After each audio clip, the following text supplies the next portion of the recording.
Hi, welcome to Affirmations. Please like, share, and subscribe. Let's see, we're doing a collective kind of pool just to kind of see what our people need to be probably thinking about. Okay.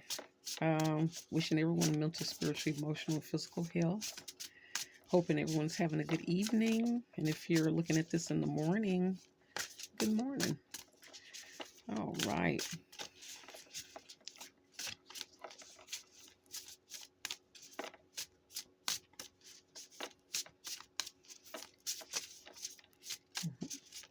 Okay, I really love these cards. I'm trying something a little different.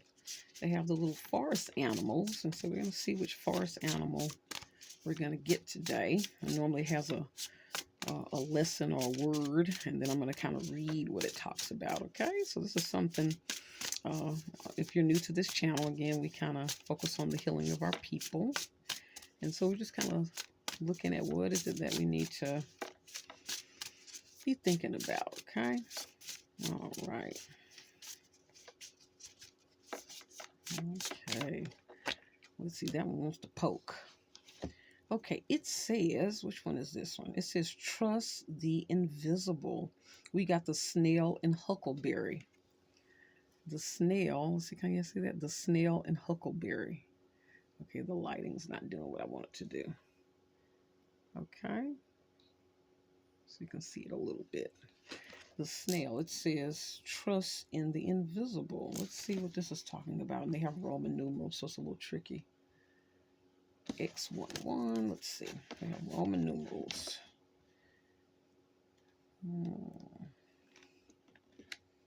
Let's see what are they talking about.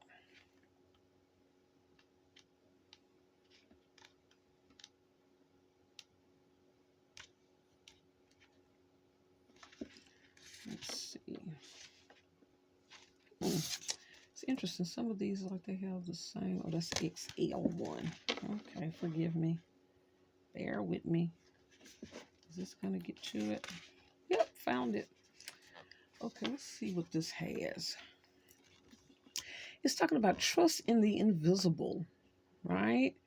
The determined and deliberate snail carries its home on its back. While it may seem like a simple, humble creature, the spiral of its shell portends great mystery, representing the cycle of life. Like the snail, the huckleberry plant is sometimes associated with smallness and insignificance. A huckleberry in late 19th century slang was a person of little consequence. However, it is a powerful fruit that grows plentiful, offering life sustaining nutrients to both humans and woodland creatures. Together, the snail and the huckleberry invite an appreciation for what is beneath the surface and trust in what cannot be seen. Now's a good time to follow your bliss, trusting the invisible supports. With great risk comes great rewards. So the questions we want to ask ourselves is, when have I benefited from trusting in subtle clues? We're always talking about intuition. And how can I look beyond appearance towards deeper meaning? Wow.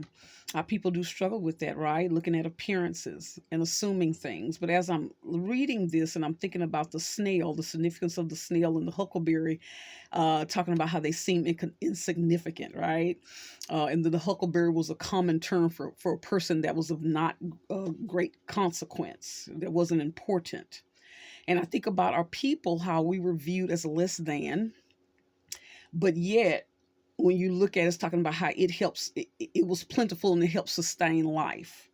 And I think about how our people were responsible for doing great things, again, creating things, pretty much, building the nation, right? The stock market was based off our blood, right? So if you track most of the companies today, if you track it all the way back, the money was always seated with our people, meaning the colleges are seated with our people, right? And so, yeah, it's interesting how this kind of ties in. And so I want us to think about that. You know, have we gotten to the point to where we have been tricked by the illusions of appearance, of something appearing to be great, but it's no substance there. It's no a person that is shallow or things that are not of quality. And then we wonder why we feel empty today. Okay, so that's something I want us to think about. As you see, I'm wearing my Baby Yoda t-shirt. And it's so interesting, you know, for a lot of people on the channel. Again, please like, share, and subscribe. And I will put this video in the video below. You know, I talked about my love for Star Wars, and one of my favorite of the series is it Return of the Jedi? I think that's, yeah, the second one. You have Star Wars, Return of the Jedi, Empire Strikes Back. Return of the Jedi, and then they did some other series as well. But Yoda is this character that was introduced in this particular episode. And many of you have already seen it, but for those of you that hadn't, I invite you to kind of look at the 1970s, the originals. And so Luke Skywalker, who was a young man who was figuring out who he was. And again, this was this movie takes place in outer space, right? And they're kind of on these different planets trying to fight against the bad guys, and Darth Vader, and rest in peace, James Earl Jones. He was the voice of that. And Luke Skywalker hadn't finished his training to become what you call a Jedi. The Jedis were kind of guardians of the galaxy. They kind of fought off the dark forces. And so he was just starting to learn his powers. And so after they were found, because they were a rebel group trying to beat the bad guys, they all escaped to go to another hiding place, okay? But he said, I'm going to venture off, and I need to go finish my training with Master Yoda, right? And so he goes, and you know, R2-D2 is with him, and he's like, where are we going? And I think it's the Dagobah system. I forgot the name of the system. So he goes, and, you know, when he's landing, you watch it. I mean, I was young watching this movie. My dad took us, and this like this swampy area. He's like, what is this out here? Am I in the right place? And so as he's out there, he's thinking he's lost, and all of a sudden this little creature pops up.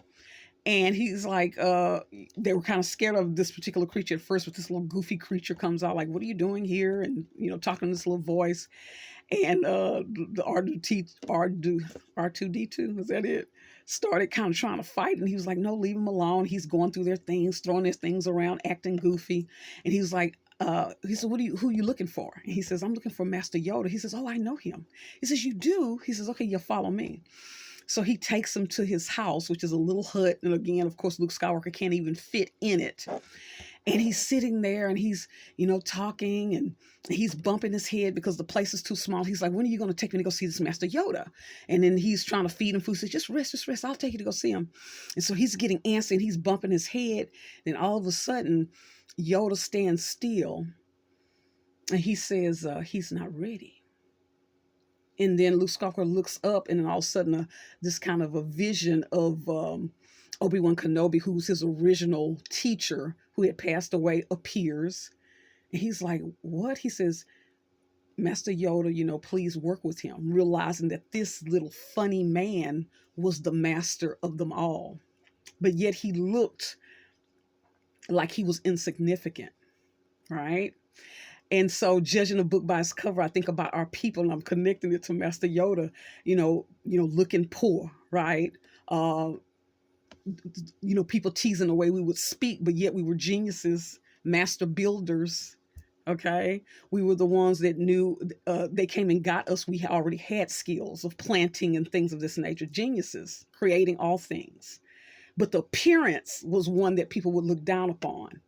And so that's why I really love this Master Yoda's character.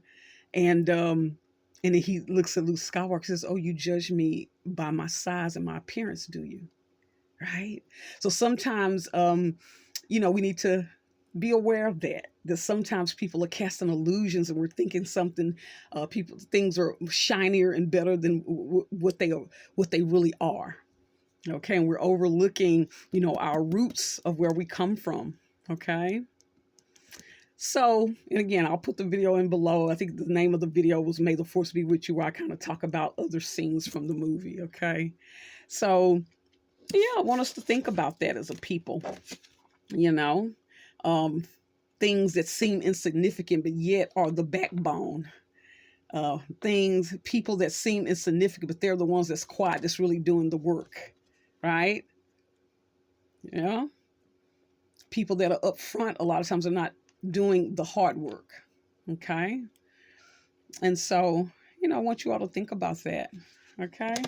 And so with that, again, I want you all to like, share, and subscribe, and I will catch you next time. Okay. Bye.